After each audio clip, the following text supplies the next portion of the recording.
नमस्कार दोस्तों, मेरा नाम है गगन और स्वागत है आज की इस वीडियो में जहां हम बात करने वाले हैं जीप रेनेगेड के बारे में। इस पूरी वीडियो में बात करेंगे कि रेनेगेड में क्या क्या चीज़ें मिलती है और क्यों जीप ने इतना डिले किया है कि भैया लोग पूछते रह गए रेनेगेड रेनेगेड रेनेगेड रेनेगेड, लेकिन जीप जो है हमें कंपस के अलग अलग वेरिएंट्स पकड़ाती गई और कुछ ऐसी गाड़ियाँ रैंगलर और चिरोकी जिनकी हार्डली कोई इंडिया में डिमांड है वो हमें ऑफर करते गए। तो रेनेगेड कहाँ है, क्या क्या रेनेगेड में आता है और साथ ही में क्या सब चीज़ें जो है एक्सपेक्ट कर सकते हैं हम इंडिया में अगर रेनेगेड आए, क्या इंजन है और क्या सब चीज़ें उनकी बात करते हैं।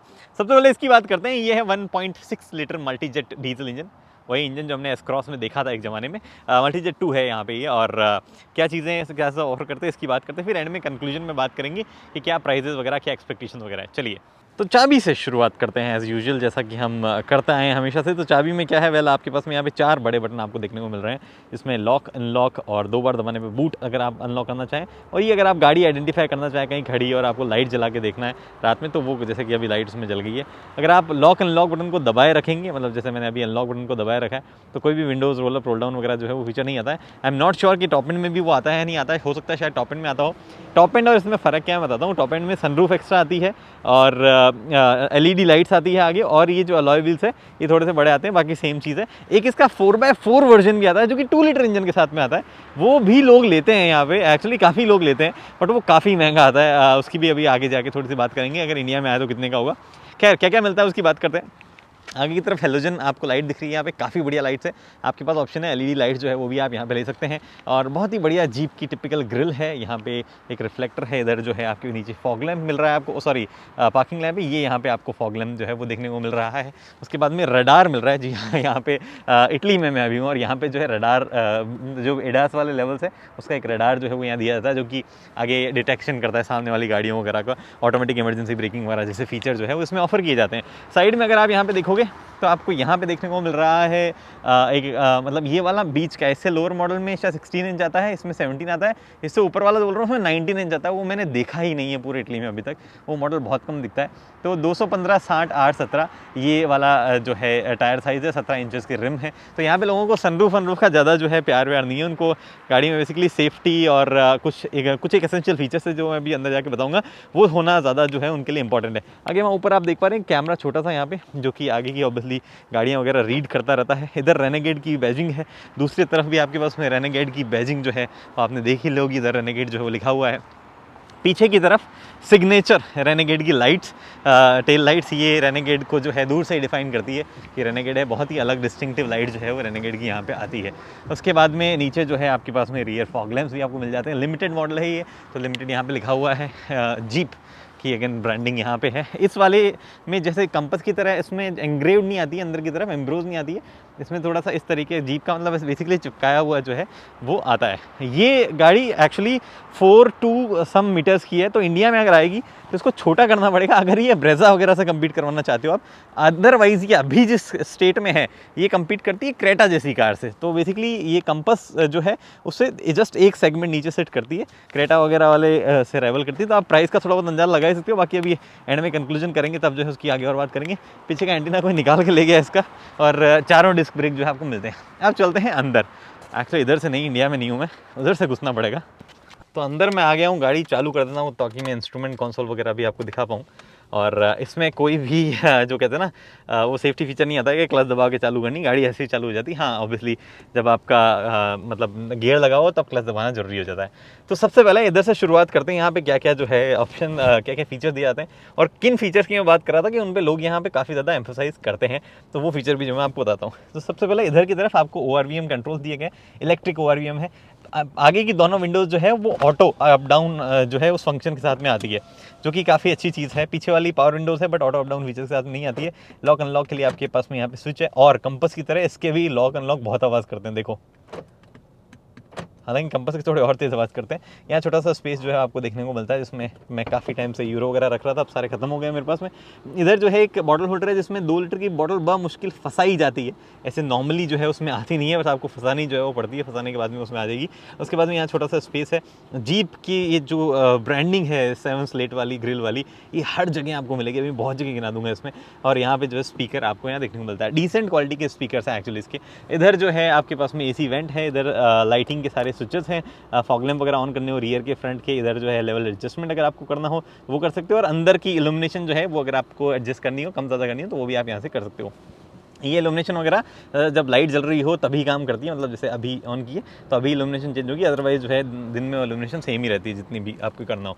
इधर टिपिकल जीप का स्टीयरिंग, जिसमें ये जो सारे कंट्रोल आप देख पा रहे हो ये बेसिकली कंट्रोल है, MID वगैरह कंट्रोल करनी है उसको, और कॉल वगैरह काटने उठाने और वॉइस कमांड देना उसके। अब हमने ये भी देखा है कि जीप में यहाँ कंट्रोल्स आते हैं जो कि आप अभी देख पा रहे होंगे, ये जो कंट्रोल आप देख पा रहे हैं ये, तो ये कंट्रोल जो है वो भी आपको मिलते हैं। अब ये वाले कंट्रोल क्या करते हैं, वेल इस तरफ वाला कंट्रोल जो है वो तो बेसिकली सिर्फ आवाज़ जो मतलब चेंज करता है, ट्यून करता है कि FM वगैरह स्विच करना हो, और बीच में जो बटन है वो मोड वगैरह चेंज करता है। और इधर जो है ये सारे क्रूज़ कंट्रोल से जो स्विचेस है, जो कि आपके अडाप्टिव क्रूज़ कंट्रोल हुआ, चाहे लिमिटर हुआ, वो सब जो यहाँ से कर सकते हो, सब मिलता है इसमें, अडेप्टिव क्रूज़ कंट्रोल, लिमिटर सब मिलता है। बहुत ही बढ़िया चीज़ जो है वो इसके बारे में मुझे ये लगी। और इसके नीचे जो है वो वॉल्यूम से रिलेटेड कंट्रोल है, म्यूट वगैरह करना हो तो देखो अभी मैं जो है यहाँ से दबाऊंगा और आप ये देख पा रहे हो वॉल्यूम यहाँ चेंज हो रही है, तो ये वॉल्यूम और म्यूट के कंट्रोल जो यहाँ है।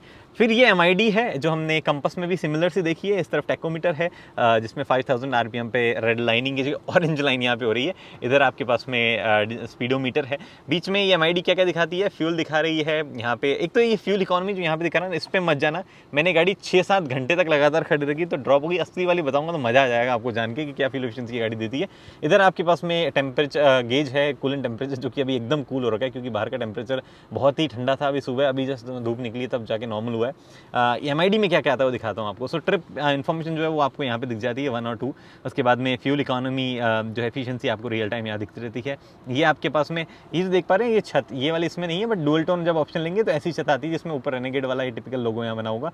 ये कैमरा रीड करता है, जो यहाँ पे मैंने कैमरा बताया आपको, वो रीड करता था क्या स्पीड है। तो लास्ट में जिस रोड से उतर के यहाँ आया हूँ वहाँ पे 40 km/h की स्पीड थी, तो उसने रीड वो करके रखी है। और कुछ इंपॉर्टेंट इन्फॉर्मेशन साइन अगर कुछ होते हैं तो वो यहाँ रीड करता था कि ये भी रास्ते में दिखे थे। फिर कूलेंट टेम्परेचर आपको यहाँ दिखा रहा है, स्पीडोमीटर डिजिटल वाला यहाँ दिखा रहा है। सेटिंग्स में अगर आपको एंटर होना हो तो डिस्प्ले की सेटिंग में अगर एंटर होना हो तो कोई अलर्ट आता है तो वो यहाँ पे, और ऑडियो जो है वो कहाँ से क्या प्ले हो रही है उसकी इन्फॉर्मेशन यहाँ आती है।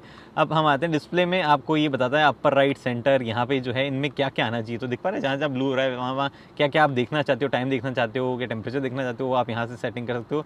मैं इसको जैसे मतलब अपर में टाइम नहीं, मेरे को डेट दिखाओ या एक्सटर्नल टेम्परेचर दिखाओ या कंपस दिखाओ, तो वो आप यहाँ पे जो है वो सेट कर सकते हो। मैं अभी टाइम पे ही छोड़ देता हूँ। और यहाँ पे ये देखो नीट सी चीज़ यहाँ पे, जिस भी सेटिंग को आप सेलेक्ट करोगे उसके आगे जीप का जो है वो स्लैट बना हुआ है। तो ये मतलब छोटी मोटी चीज़ों में जीप में है जो है बहुत सारी ये भर रखे हैं। उसके बाद में हम पीछे आते हैं और यहाँ पे व्हीकल सेटिंग्स है जिसमें अगेन सेफ्टी और असिस्टेंस रिलेटेड सेटिंग के बजर वॉल्यूम क्या रखनी है आपको, एक्चुअली एक ही चीज़ सेटिंग है, बाकी सारी सेटिंग अभी साइड में अभी दिखाऊंगा। डिस्प्ले में सी फोन, सी नेविगेशन, ये 2 सेटिंग है। सिक्योरिटी में यहाँ पे पैसेंजर एयरबैग ऑन ऑफ करना हो तो वो, और सेफ्टी असिस्टेंस वगैरह वाली ये सेटिंग वापस आ गई है। ये कुछ सेटिंग्स आपको यहाँ पे मिलती है ओवरऑल, ठीक है। व्हीकल इन्फॉर्म में और इन्फॉर्मेशन जैसे TPMS, tyre pressure monitoring system, और सर्विस कब करनी है, और एड ब्लू लेवल क्या है। एड ब्लू जो है वो इसमें एड लेवल आता है, मतलब एड ब्लू का टैंक जो है वो उसमें आता है, अभी आपको वो भी दिखाता हूँ। तो ये चीज़ें जो है यहाँ पे दिखती है। उसके अलावा कोई भी ऐसी और इन्फॉर्मेशन मुझे लगता है मैंने कोई छोड़ी है, आपको दिखा दी है सारी की सारी। इस तरफ अगर आप देखेंगे तो ये आपके कंट्रोल जो है टिपिकली मतलब इंडिकेटर वगैरह की कंट्रोल है। थोड़ा सा कैमरा में एडजस्ट कर लेता हूँ। तो ये आपके कैमरा मतलब कंट्रोल से सारे लाइट वगैरह से जुड़े हुए। इधर आप आएंगे तो आपके सारे कंट्रोल है, हेड वॉशर मतलब वाइपर वगैरह से जुड़े हुए। अब इसमें कोई भी रेन सेंसिंग वाइपर वगैरह जो है वो नहीं आता है। तो इंडिया में जबकि ये फीचर होना थोड़ा सा और लगेगा कि अरे रेन सेंसिंग वाइपर नहीं आता, ऑटोमेटिक हेडलैम्प नहीं आता, लेकिन इस गाड़ी में जो है एडास वगैरह दी जाते हैं। तो लोगों की प्रेफरेंस वाली बात जिस पे मैं आ रहा था, वहाँ पे लोग एक और चीज़ प्रेफर करते हैं, लंबार सपोर्ट। तो देखो यहाँ पे इलेक्ट्रिक लंबार सपोर्ट ऐड किया गया गाड़ी में, लेकिन ऐसी ये चीज़ें जो है वो मिस कर दी गई है, जो मतलब हमें आमतौर पे वैसे कॉमन लगने लग जाती है। ये टच स्क्रीन है, इसमें एंड्रॉइड ऑटो, एप्पल कारप्ले पैसे देके एक्स्ट्रा आप लगा सकते हैं। अभी इसमें नहीं लोडेड है, हालांकि किस चीज़ से लोडेड है, वेल ये इसमें सिम कार्ड लगी आती है जिससे आप वाईफाई हॉटस्पॉट वगैरह जो है वो करके इंटरनेट वगैरह चला सकते हो। इधर आपको रेडियो, मीडिया, क्लाइमेट, ये टिपिकल जो जीप की हमने UI देखी है वैसा सब सारा सीन है। यहाँ पे यू ऐप्स है, कनेक्टेड ऐप्स जो है बहुत सारी चीज़ें करता है, वो सब ऑप्शन आपको यहाँ पे मिलते हैं। नेविगेशन बाय डिफॉल्ट लोडेड है। एक्चुअली नेविगेशन यहाँ इटली में तो बहुत बढ़िया काम कर रहा है, पता नहीं इंडिया में जब आएगा तो शायद मैप में इंडिया वगैरह वाला वो जो है वो भी ठीक काम कर जाता है। यहाँ पे सेटिंग्स में आपको क्या मिलती है, वह language, display units, voice, time, driving assistance वगैरह जो सेटिंग्स है वो आप यहाँ पे देख सकते हैं। यहाँ पे multiple setting, forward collision warning जो है ऑन रखना नहीं करना है तो क्या ब्रेकिंग करनी है कि वॉर्न करना है या वॉर्न करके ब्रेक करना है। फॉरवर्ड कोलिजन वार्निंग की ब्रेक सेंसिटिविटी कितनी होनी चाहिए, नियर, मिड, फार। मैं मिड कर लेता हूँ तो बहुत ज़्यादा भी होने लग जाएगी। लेन सेंस वार्निंग, ये लेट करनी है, मिड करनी है, कैसे करनी है, लेन सेंस वगैरह सब जो ऑप्शन आपको यहाँ पे देखने को मिलते हैं वो सारी सेटिंग आप जो है यहाँ से कर सकते हैं। फिर उसके बाद में इंजन ऑफ ऑप्शन, कि इंजन कब ऑफ होना चाहिए, नहीं होना चाहिए। ये मैंने इंजन जो है ऑफ वाला मतलब यहाँ पे मैंने अभी देखा है, ये एक्चुअली मैंने पहले कभी ये वाली चीज़ देखी नहीं यहाँ पे, बट अच्छी चीज़ लगी। और बाकी ये मतलब ये टिपिकल सेटिंग्स वगैरह जो है, लेआउट आपको मतलब ये यहाँ से जो सर्च करोगे उस पर बेसिकली जाके टिक जाएगा, वैसा सा सिंपल सा लेआउट जो है आपको देखने को मिलता है। नीचे की तरफ एसी के कंट्रोल है सारे के सारे। तो बेसिकली ये वाला पार्ट जो है ये ट्यून है आपका, FM वगैरह या स्टेशन वगैरह चेंज करने हो, ये वॉल्यूम वगैरह का पार्ट है। बट ये सारे के सारे एसी से कंट्रोल है। ड्यूल जोन क्लाइमेट कंट्रोल वाला सिस्टम मिलता है, ऑटो एसी आपको मिलता है ऑब्वियसली, तो वो कंट्रोल्स है। हैजार्ड लैम्प यहाँ से है, स्क्रीन अगर आपको ऑफ करनी है तो आप सिंपली ये दबा दीजिए, बहुत काम का फीचर, रात में बहुत करता है। Lane keep assist on off करना है तो वो कर सकते हो, और जब भी आप lane keep assist on off करते हो तो यहाँ पे एक वार्निंग दिखाता है, लेन सेंस जो है डिएक्टिवेटेड है, क्या सब कुछ है। उसके बाद में नीचे की ओर ऑक्स और यूएसबी, ये यूएसबी से भाई साहब चार्ज ही नहीं होता है फोन, आपका फोन डिस्चार्ज हो जाएगा अगर आपका स्क्रीन ऑन कर रखी है ना तो डिस्चार्ज हो जाता है, चार्ज बार नहीं होगा। यहाँ पे 12 वोल्ट का डीसी चार्जिंग सॉकेट है, थोड़ा सा स्पेस यहाँ पे, थोड़ा सा स्पेस यहाँ पे, कोई भी स्पेस को थोड़ा सा और प्रॉपर्ली यूटिलाइज किया जाते हैं तो बड़े फ़ोन जो आजकल होते हैं वो आ जाते हैं, लेकिन अभी बड़े फ़ोन जो है वो उसमें प्रॉपर्ली फिट नहीं होते हैं। ये गियर बॉक्स 6 स्पीड का मैनुअल गियर बॉक्स है, डीजल में चला रहा हूँ अभी। और ये यहाँ पे आपके पास में automatic start stop system on off करना हो तो वो, ट्रैक्शन कंट्रोल आपको ऑन डिसेबल और मतलब अनेबल करना हो तो वही। और ये इलेक्ट्रिक पार्किंग ब्रेक जो है वो यहाँ पे, 2 बॉटल्स इधर आ सकती है, थोड़ा सा स्पेस जो है वो यहाँ पे भी दिया गया है, थोड़ा सा कभी होल जो है वो यहाँ पे भी है जिसमें भी डिसेंट स्पेस है, ठीक ठाक गहराई है। ये वाला जो पार्ट है आर्मरेस्ट वाला, ये आप एक्सटेंड भी कर सकते हो, which is a very nice thing. Problem ये है कि इस तरफ वाला आर्मरेस्ट जो है वो थोड़ा नीचे सा लगता है, ऑलमोस्ट लेस यूजेबल बन जाता है। जब आप गाड़ी चला रहे हो तो थोड़ा सा ये ऊपर होता तो और ज़्यादा बेहतर होता, पर ये थोड़ा सा इशू करता रहता है। इधर आपके पास में जो है वैनिटी मिरर विथ लाइट, ये आपका एक्सटेंड होता नहीं है और ये कोई काम का नहीं है, ऑनेस्टली ये कोई काम का नहीं है, बिकॉज इतनी सारी जगह छोड़ देता, धूप अच्छे से लगती है। और अभी तो खैर विंटर से तो मेरे को कभी ऐसा कुछ खास ज़रूरत फील नहीं हुई, but I am sure summers में यहाँ के टेम्परेचर्स में भी आपको इसकी ज़रूरत पड़ेगी। ये हालांकि सामने बहुत काम आता है, ऐसे बड़ा सा फील होता है नीचे की तरफ लटका हो, बट आगे की तरफ कोई काम नहीं है। एसओएस बटन है यहाँ पे, असिस्टेंस बटन है यहाँ पे, कॉल वगैरह लग जाएंगे उससे। और ये लाइट जो है हेलोजन आपको लैंप जो है अंदर की ओर मिलते हैं वो भी है। इन पे बेसिकली आप सेट कर सकते हो कि ये दरवाजे पे खुलना बंद होने चाहिए, नहीं होनी चाहिए। IRVM जो है डे नाइट IRVM वाला है, ऑटोमेटिक ऑटो डिमिंग जो है वो IRVM ये नहीं है। इधर भी आपको वैनिटी मिरर और वैनिटी लाइट मिलती है और ऑब्वियसली वो भी आपका एक्सटेंड नहीं होता है। आपको चारों पैसेंजर्स जो है इंक्लूडिंग ड्राइवर जो है उसके लिए ग्रैब हैंडल मिलते हैं, तीनों पैसेंजर और ड्राइवर को। ये वाले पर्टिकुलर मॉडल में 6 एयरबैग है जो कि आप यहाँ पे देख सकते हैं। फिर उसके बाद में सीट मैंने ये कर ली है अपने हिसाब से एडजस्ट अभी, और एक्चुअली अपने हिसाब से क्या एडजस्ट की है, हाँ मैंने अपने हिसाब से एडजस्ट कर रखी है। अब पीछे चलते हैं और पीछे दिखाता हूँ आपको कितना स्पेस है यहाँ पे। सीट कंट्रोल मैनुअल है, हाइट एडजस्टमेंट वगैरह, लेकिन वो जो मैंने आपको बताया कि इसका लंबार सपोर्ट है वो इलेक्ट्रिक कंट्रोल के साथ में आपको आता है। पीछे आते हैं, आई होप कोई सामान ना गिरा रखा हो मैंने। पीछे की तरफ इधर जो है सेम चीज़ें हैं, मतलब थोड़ा सा कभी स्पेस है, पावर विंडो का कंट्रोल है, 1 लीटर की बॉटल होल्डर, और आपका ये जो नॉर्मल सा स्पीकर सिस्टम है वो आपको यहाँ दिख जाएगा। तो पीछे वाला मामला ये है कि ठीक ठाक स्पेस है यहाँ पे, पाँव वगैरह आप जो है ठीक रख सकते हैं, इतना ज़्यादा भी कोई स्पेस नहीं, और यहाँ पे भी डिसेंट स्पेस है। अगर आपको कंपैरिजन करना हो तो इंडिया में जैसे ब्रेजा आती है उतना सा स्पेस आप इसमें मान लो, क्रेटा वरेटा वाली जितना स्पेस तो इसमें नहीं है, क्रेटा में थोड़ा ज़्यादा स्पेस आता है, बट ब्रेजा वगैरह में इतना स्पेस आता है, नेक्सॉन ब्रेजा इन गाड़ियों में इतना स्पेस आता है, तो उतना स्पेस आपको यहाँ पे देखने को मिल जाएगा। अब यहाँ पे फॉर्चुनेटली ये बहुत स्पेस है, इवन जो सनरूफ वाला वेरिएंट है वो भी मैंने देखा, उसमें भी यहाँ पे बहुत सारा स्पेस है, तो ये हेडरूम जो है वो बढ़िया है। तो 6 फुट के लोगों को कोई प्रॉब्लम नहीं होने वाली है, हल्का सा नी ब्रश करेगा, लेकिन आगे 6 फुट का पीछे 6 फुट का 2 बैठ जाए तो फिर भैया पाँव में जो है थोड़ी सी तकलीफ आपको हो सकती है। शोल्डर रूम इधर जो है 2 लोगों के लिए और 1 बच्चे के लिए सफिशिएंट है, उससे ज़्यादा स्पेस यहाँ पे नहीं है, लेकिन फॉर्चुनेटली तीनों पैसेंजर्स के लिए 3.2 सीट बेल्ट दिए जाते हैं। ये चीज़ कभी इंडिया में होती है तो तीनों पैसेंजर के लिए 3.2 सीट बेल्ट जो है वो यहाँ पे नहीं आपको देखने को मिलते हैं। स्पेसिफिक सीट बेल्ट वगैरह मिलते हैं, कोई भी आर्मरेस्ट जो है वो नहीं मिलती है। इंडिया में आर्मरेस्ट को बहुत तवज्जो दी जाती है, बट यहाँ पे तीनों सीट बेल्ट और आइसोफिक्स एंकर जो है इनको थोड़ी सी ज़्यादा तवज्जो मिलती है। इधर आपके पास में ये जो आप देख पा रहे हैं अगेन हेलोजन लाइट यहाँ पे मिलती है, ग्रैब हैंडल वगैरह है, कोट हुक जो है वो भी इसमें आप यहाँ पे देख पा रहे हैं, वो भी मिलता है। और एक ही तरफ मैगजीन होल्डर मिलता है, तो बस यही एक मैगजीन होल्डर यहाँ पे है। बीच में टनल जो है वो थोड़ी सी ऊपर की तरफ है। 4x4 वाला वर्जन मैंने देखा नहीं अंदर से, उसमें टनल कैसी मतलब देखा है, बट वो मैं टनल वहाँ पे देखना भूल गया कितनी बड़ी, मेरे ख्याल से इसी साइज़ की आती होगी, वो कुछ ऐसी तो अलग बनाते नहीं होंगे उसके लिए। ये आप जो देख पा रहे हैं USB सॉकेट, अगेन आगे वाले की तरह पीछे वाला भी बहुत स्लो काम करता है।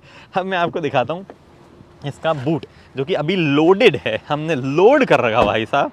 अब बूट में एक अलग सी स्मेल एक्चुअली यहाँ पे आ रही है, केरोसिन टाइप की।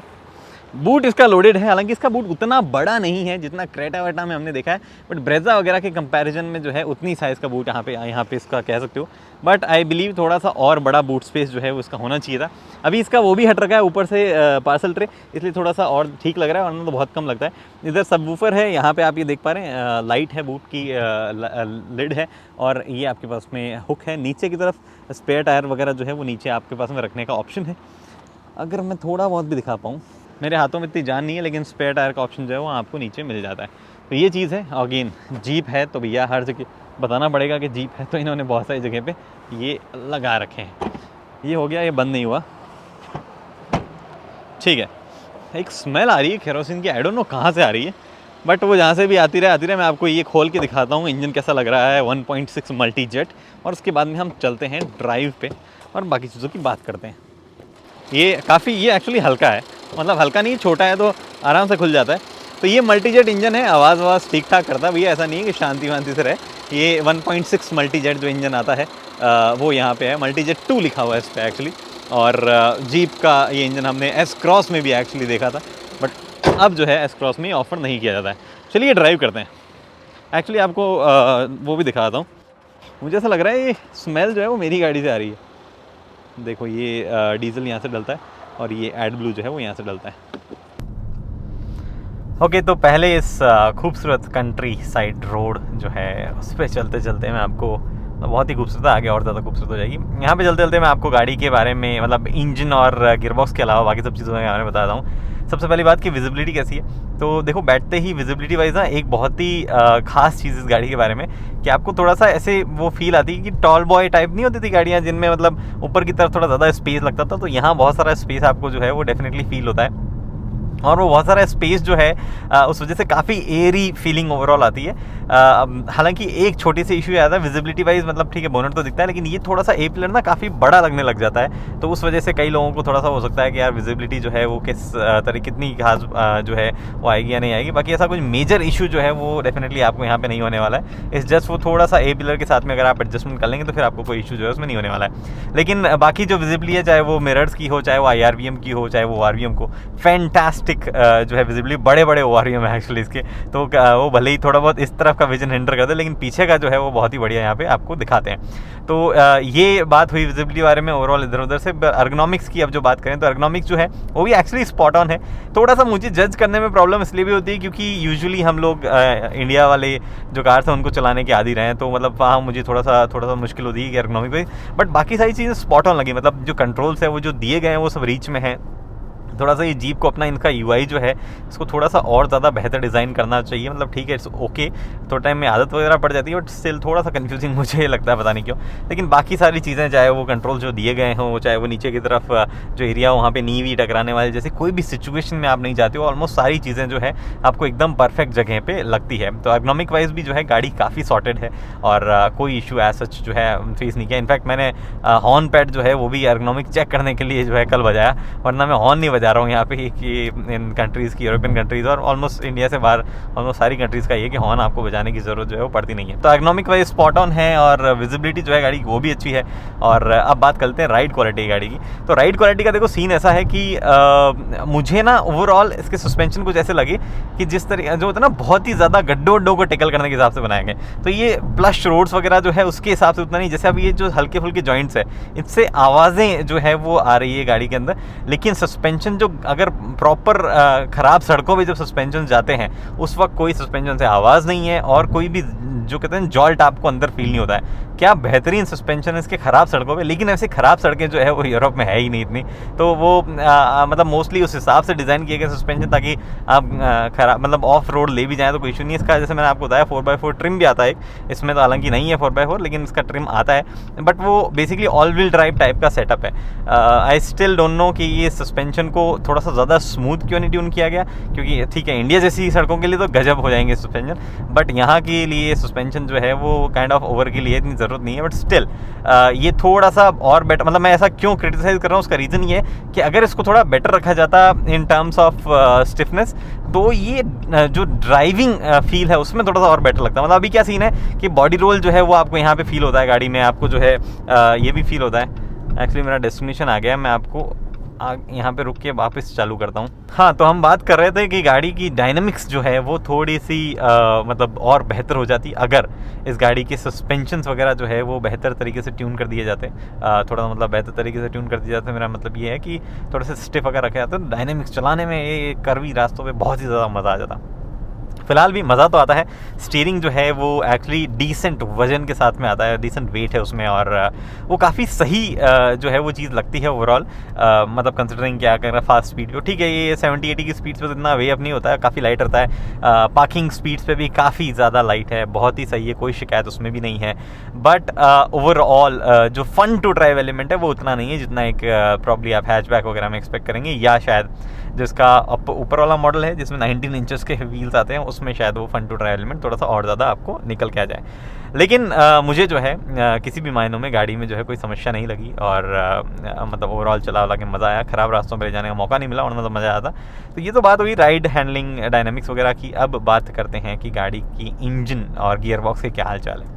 तो 1.6 लीटर का एक मल्टीजेट 2 डीजल इंजन जो है वो यहाँ पे आपको मिलता है। 120 bhp की पावर, और आपको मिलता है 320 न्यूटन मीटर का टॉर्क। अभी इसके अलग अलग स्टेट ऑफ ट्यून्स जो हैं वो आपके पास में आते हैं। यहाँ पे ऐसा जो है पेट्रोल पंप डीजल पंप दिखता है, तो इसके मल्टीपल स्टेट ऑफ ट्यून जो है वो आपको मिलते हैं। बट ये वाला स्टेट ऑफ ट्यून सबसे ज़्यादा फेमस है जो 2 लीटर है। और यार वहाँ पे नीचे की तरफ ऑरेंज माहौल हो रहा है, बढ़िया माहौल हो रहा है यहाँ पे, पता नहीं हर जगह बढ़िया माहौल हो रहा है, देखो कितनी सुंदर जगह है। तो जो 2 लीटर इंजन जो है वो एक्चुअली 4x4 वाले के साथ में आपको मिलता है, अदरवाइज वो ऐसे जो है वो यहाँ पे ऑफर नहीं किया जाता है 2 लीटर वाला इंजन। और वो भी बहुत बढ़िया है अपने आप में, चलाने में उसका अलग ही मज़ा है, क्योंकि छोटी गाड़ी में वजन कम पहुँचता नहीं है, उसको चलाने में ज़्यादा मज़ा आता है। बट ये वाला इंजन किसी भी मायनों में अंडर पावर्ड नहीं है, इनफैक्ट अंडर पावर्ड है ही नहीं ये, मतलब जितनी ज़रूरत है उससे ज़्यादा ही पावर आपको मिलती है। प्लस गियर रेशियोज जो यहाँ पे रखे गए हैं वो कमाल के हैं। तो जब आप 110 पे चल रहे हो 6th गियर में, तो आरपीएम जो है वो लगभग 1800 आरपीएम के आसपास होते हैं। मैंने इंस्टाग्राम पे स्टोरी डाली थी कि ये कौन सी गाड़ी है गैस करो, तो उसमें लोगों ने बोला कि गैस करो कौन सी गाड़ी है, हमें पता नहीं चल रहा। बट जो भी ये गाड़ी उसके गियर रेशियोज बहुत बढ़िया हैं, क्योंकि बहुत ही बढ़िया 110 की स्पीड पे भी 1800 आरपीएम जो है वो काफ़ी बढ़िया चीज़ होती है, और इसी वजह से गाड़ी देती है कमाल की फ्यूल एफिशिएंसी।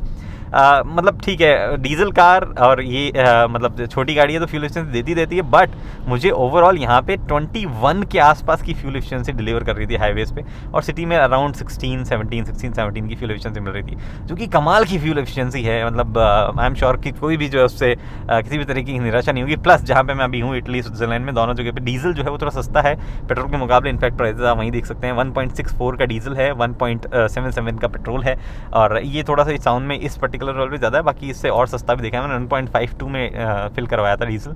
तो डीजल वगैरह जो है वो भी सस्ते हैं, अच्छी क्वालिटी के हैं, और फ्यूल एफिशिएंसी जो है वो बढ़िया आपको वहाँ पे डिलीवर जो है कर देते हैं। तो ओवरऑल एक अच्छा जो है समीकरण बन जाता है वो कई लोगों के लिए। गियर थोड़ा सा जो क्लच का ट्रैवल है वो थोड़ा सा लंबा है, मैंने इंस्टॉल कर दिया, और इंस्टॉल भी मैंने एक्चुअली इसको 2-3 बार कर दिया, और थोड़ा सा गियर चेंजेस वगैरह जो है उतने स्मूथ नहीं है, थोड़े से नॉची टाइप्स आपको लग सकते हैं। अदरवाइज मतलब ठीक है, उनको अगर आप छोड़ दो, स्मूथनेस वाले पार्ट को छोड़ दो, तो गियर रेशियोज वगैरह जो है कमाल के हैं, और बहुत ही बेहतरीन जो है वो उसकी मतलब जो ओवरऑल ड्राइव को वो बना देते हैं, चाहे शहर में हो चाहे हाईवेज पे हो। और पुल जो है ना वो भी कमाल का है, लोअर गियर्स में हायर गियर्स में। आई डोंट नो, मुझे नहीं लगता कि वो 2 लीटर देने की ज़रूरत थी 4 व्हील ड्राइव के साथ में। इस 1.6 जो है वो भी इनफ ही था, अगर उसके साथ में भी 4 व्हील ड्राइव दिया था तो वो भी आई एम श्योर काम करता था। इनफैक्ट इसका एक प्लग इन हाइब्रिड वर्जन भी आता है, 4xe जो है उसका नाम होता है, 4xe जो है, अगर आप देखोगे गूगल करोगे तो आपको मिलेगा। वो मैंने ना ही चलाया है ना ही देखा है, अनफॉर्चुनेटली दिखने को मिला नहीं कहीं, अदरवाइज़ वो भी इंटरेस्टिंग सी चीज़ तो लग रही थी। लैंड क्रूज़र पुरानी वाली, तो ये सब कुछ है जीप रेनेगेड के बारे में मेरे इंप्रेशंस। कार बहुत बढ़िया है, no doubt about it, but India में अगर ये आएगी और इंडिया में ही अगर असेंबल की जाएगी इन्हीं फीचर्स के साथ में, ठीक है कुछ कुछ फीचर्स हटा दो उसमें, तो मेरे ख्याल से इसकी कॉस्ट जो है वो जाएगी अप्रॉक्सीमेटली 18 से लेके लगभग आप 22 लाख के आसपास मान लो। सो ये जो 18 से 22 लाख का जो जो मार्जिन है, मतलब जो इतना सा मैंने लिया है, अगर इसमें जीप इंडिया में असेंबल कर पाए इन सब चीज़ों को और ऑफ़र कर पाए, तो भैया बहुत ही बड़ी कीमत जो है, लोगों को लगता है कि 12 से 15 लाख के बीच की गाड़ी होगी, बट ऐसा पॉसिबल नहीं है, स्पेशली विद 1.6। देखो अगर इसको छोटा किया जाए, 4 मीटर के अंडर लाया जाए, कोई और जीप इंजन डेवलप करे, क्योंकि अभी उनके पास वैसे भी कोई इंजन तो है नहीं जो छोटा डीजल इंजन है, तो वहाँ पे समस्याएं बहुत सारी है, उसका तो बनता भी नहीं, इतना तो जीप सीरियस भी नहीं है इंडियन मार्केट के लिए। प्लस कंसिडरिंग द फैक्ट कि वैसे भी जीप जो है अब ओवरऑल सिट्रोन के साथ मिल गया और सिट्रोन पे शायद ज़्यादा फोकस जो है वो ब्रांड का रहेगा, तो इन सब चीज़ों को मिला के ऐसा लगता नहीं है कि रेनेगेड जो है वो इंडिया में आनी है। अगर कभी आती है, असेंबल होती है इंडिया में, और मे बी इस अवतार में या जो 2 लीटर इसका आता है जो 4x4 के साथ में आता है उस अवतार में, तो consider it a car of maybe like 22-23 lakh रुपए। आई डोंट नो, काफ़ी लोग शायद उस प्राइस पॉइंट पे ये गाड़ी शायद लेना प्रेफर करेंगे या नहीं करेंगे, मेरे ख्याल से तो नहीं करेंगे। तो ये बातें हैं, बाकी गाड़ी फैंटास्टिक है, अगर आप कभी बाहर आएँ और आपको एक्सपीरियंस करनी हो तो करिए। ये ठीक है, मतलब 4x4 में चला नहीं पाया, बट मुझे काफ़ी इच्छा है। 4x4 में बहुत सारे ऑप्शन आते हैं, mud, snow, drive, 4x4 lock, काफ़ी सारे मोड जो है वो यहाँ पे अवेलेबल होते हैं। खैर फिलहाल दोस्तों इस वीडियो में इतना ही। अगर आपके कोई सवाल जवाब हो तो वो नीचे कमेंट सेक्शन में आप पूछ सकते हैं। अगली वीडियो तक दोस्तों हेलमेट पहनिए, सीट बेल्ट पहनिए, सुरक्षित चलिए। धन्यवाद।